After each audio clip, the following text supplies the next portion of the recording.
Din lodging na kumikita pa raw ng 5,000 piso kada araw ang mga namamalimos na badyaw sa Metro Manila. I found out, base sa social worker namin sa interview, kumikita sila ng parang 5,000 pesos per day. Sino yung kumikita na yon? Yung mga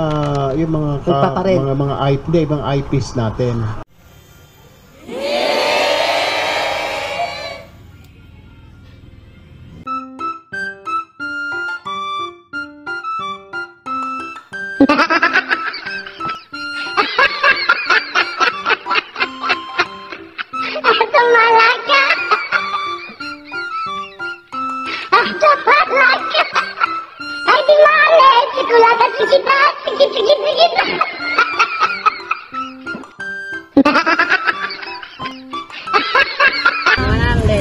So, hindi kayo kumikita ng 5,000 sa isang? Hindi po.